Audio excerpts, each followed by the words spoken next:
बच्चों, EMC में आपका स्वागत है। देखिए आपका चैप्टर है अब साड़िक। जैसा कि पिछले चैप्टर में आव्यूह पढ़ा था, तो अब हम आपको समझाने जा रहे हैं साड़िक तथा आव्यूह में अंतर। ठीक, जैसे आव्यूह को मैट्रिक्स बोलते हैं और साड़िक को इंग्लिश में डिटर्मिनेंट, ये डिटर्मिनेंट लिखा है और उसको मैट्रिक्स। तो साड़िक तथा आव्यूह में अंतर क्या होता है सो समझ लो। नंबर 1, साड़िक सदैव वर्ग, जैसे 3 × 3 या 2 × 2, इनकी कोट वर्ग में होती है। समान, जितनी रो उतनी कॉलम। पंक्ति तथा स्तंभ समान में होती है, जबकि आव्यूह में ऐसा आवश्यक नहीं है। हो भी सकता है लेकिन आवश्यक नहीं। एक और साड़िक में सदैव आवश्यक ये वर्ग में ही होता है। अब नंबर 2 आता है, साड़िक में किसी संख्या का गुणा करने पर किसी एक पंक्ति या स्तंभ में गुणा होता है। साड़िक में गुणा किया तो एक पंक्ति में होगा या स्तंभ में होगा, जबकि आव्यूह में प्रत्येक पंक्ति या प्रत्येक स्तंभ में गुणा होता है, यानी पूरी आव्यूह में गुणा हो जाता है किसी संख्या गुणा करने पर। अब तीसरा है, साड़िक को हल करने पर संख्यात्मक मान निकाला जा सकता है, यानी संख्यात्मक मान आ जाता है, जबकि आव्यूह सदैव बड़े कोष्टक में आव्यूह के रूप में लिखा जा सकता है। जैसे ये आपका क्या है, साड़िक। साड़िक में ये मोड लगा होता है, तो इसको हल कैसे करते हैं, इसका गुणा इसमें माइनस इसका गुणा इसमें, ये आपका साड़िक है। अब आव्यूह बड़े ब्रैकेट में लिखा जाता है, तो इसको बड़े ब्रैकेट में इसको संख्यात्मक मान में नहीं निरूपित किया जा सकता है। एक जैसे 0 आ गया तो 0 0 0 0 आव्यूह के रूप में लिखेंगे, इसी को ओ आव्यूह बोलते हैं। इकाई आव्यूह 1 1 रहेगा, इधर इधर 0 रहेगा, तो वो हमें हमेशा आव्यूह के रूप में आपने पढ़ा होगा पिछले चैप्टर में। अब देखिए एक्सरसाइज जैसे है 4.1 में एग्जाम्पल कुछ दिए, जैसे इसका मान निकालना है 2 4 -5 -1, ये आपका क्या है, साड़िक मोड लगा है। तो साड़िक को इसका संख्यात्मक रूप यानी ऐसे गुणा करते हैं, लेफ्ट यानी राइट हाथ से लेफ्ट की ओर तिरछा गुणा, इसका गुणा इसमें -2, 2 × -1 -2, फिर फॉर्मूले माइनस का माइनस, फिर इसका गुणा इसमें 5 चौका 20 और गुणा -20, ये बीच में फॉर्मूले का प्रत्येक में आएगा माइनस। अब ये कितना, -2 -20, तो कितना होगा, 20 - 2 = 18। इस प्रकार इसको सॉल्व करते हैं। अब जैसे सेकंड है cos theta minus sine theta cos theta, ये 2 रो 2 कॉलम है, तो इसका भी इसका गुणा इधर cos स्क्वायर थीटा माइनस, इसका गुणा इधर माइनस साइन स्क्वायर माइनस ये प्लस हो गया, तो cos square theta plus sine square बराबर 1 होता है। अगला जैसे तीसरा है x² - x + 1 x + 1 तो हम इसमें क्या करेंगे, इसमें देखो इस रो से कॉमन आ रहा है, तो इससे हमने x + 1 कॉमन ले लिया, ये जैसे कि तैसे, तो इधर से इसका भाग दिया 1, यहाँ 1 बचा। अब देखो x + 1 जैसा, अब इसका गुणा इधर, तो इसका गुणा किया x² - x + 1, फिर माइनस इसका गुणा इधर, तो -1 का गुणा -x और +1 हो जाएगा, -x + 1। अब इसमें देखिए x + 1 इनको जोड़ो, x², ये माइनस के 2x और प्लस के 2, एक यही आपका आंसर हो गया, या हाँ यही आपका आंसर हो गया। आगे देखिए क्वेश्चन नंबर 4। क्वेश्चन नंबर 4 में क्या है,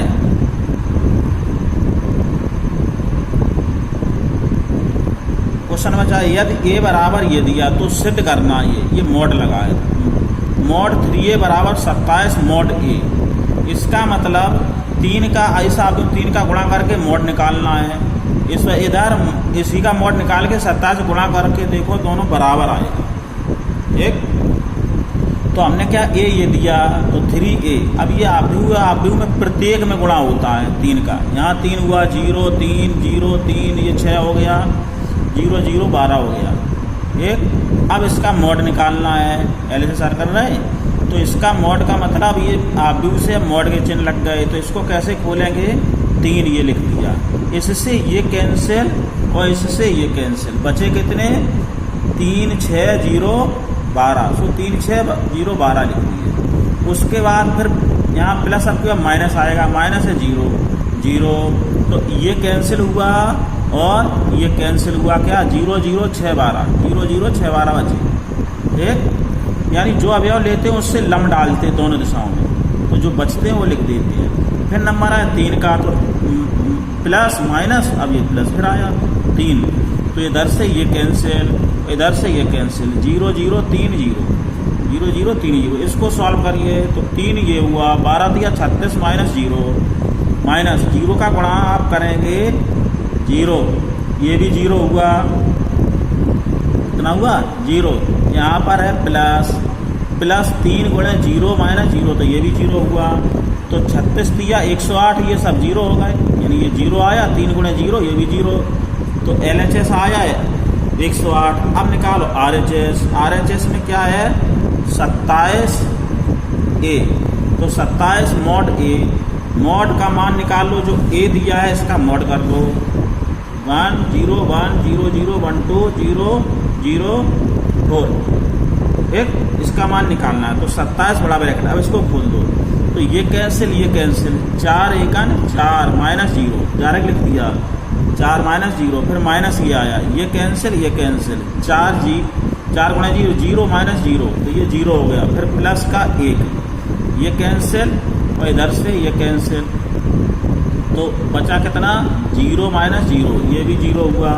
तो देखो 27 चौको 27 गुणे 4 बचे, ये सब 0 हो गए, 27 चौको 108, यही देखो दोनों बराबर आ गए, LHS बराबर RHS। अब इसमें देखिए क्वेश्चन नंबर है 7, ये आपका ये दिया है, इसको आपको होमवर्क में करना है। HW 2 4 5 1 बराबर कितना दिया 2x और 6 और x, ये देखो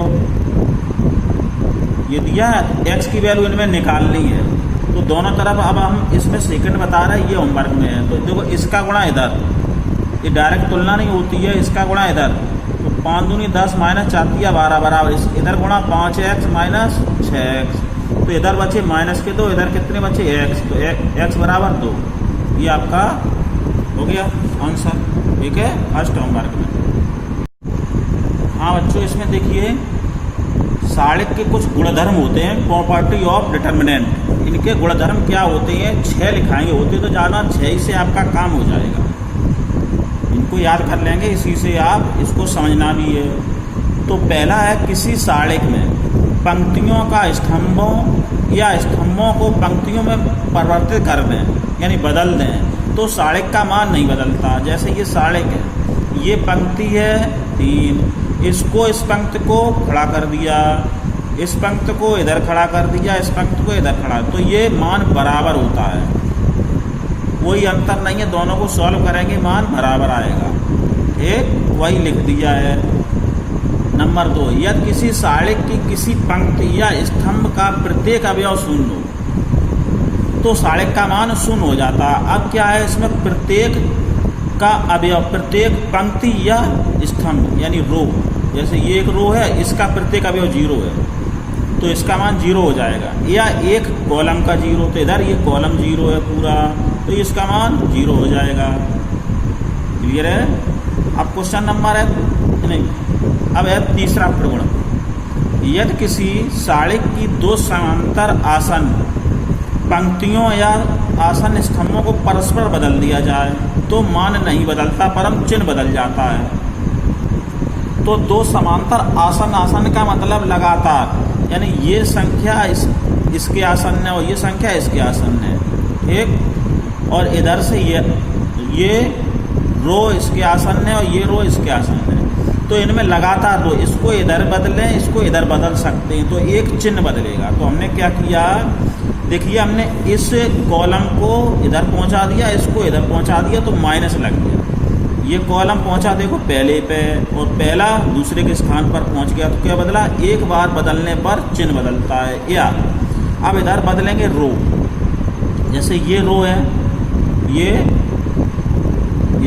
तो हमने क्या किया, ये वाली रो इधर ले गए, ये इधर ले गए, तो हमने इस रो को इधर ले गए और इसको इधर बदल दिया तो माइनस आ गया। एक को बदलने पर आसन का मतलब लगातार कोई से, या इसके इससे बदल सकते या इसके, डायरेक्ट इससे ये नहीं बदल पाएंगे। तो माइनस का ये 4 नीचे पहुंच गया रो, ये वाली ऊपर पहुंच गया। ठीक है, कौन सी 4 ये नीचे पहुंच गया, ये रो ऊपर पहुंच गया। आगे देखिए, अब है आपका त्रिगुण नंबर 4।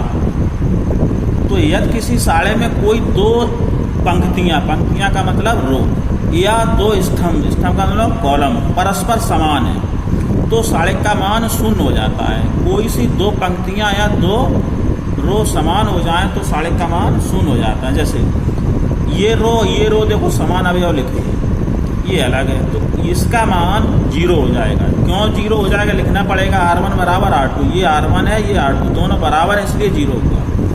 या अब देखो इधर 1 2 3 5 6 7 1 2 3, इसमें C1 और C3 बराबर है इसलिए इसका मान 0 हो गया, तो दोनों बराबर हैं। त्रिगुण नंबर 5, यदि एक पंक्ति के या एक स्तंभ के सभी अवयवों में किसी संख्या से गुणा कर दिया जाए तो साड़े का मान में भी गुणा हो जाता है। जैसे देखो ये गुणा हमने कर दिया, इसमें है MA MB MC DEF GF GHI, इधर से M कॉमन ले लिया तो क्या बचा ABC, देखो ये बच गया। इसका गुणा करेंगे तो एक रो में या एक कॉलम में गुणा होगा। जैसे ये रो इसमें गुणा इसका हो सकता है या कॉलम में कर दो, तो इसमें कॉलम में किया है, ये मान बराबर होता है। अब जैसे दूसरा एग्जाम्पल है, ये रो में के है तो के हमने कॉमन लिया, तीनों कॉमन है, तो 1 2 3 1 2 3 3 4 5 5 6 7 ये कॉमन आ गया इस रो से, इधर कॉलम से कॉमन आया था।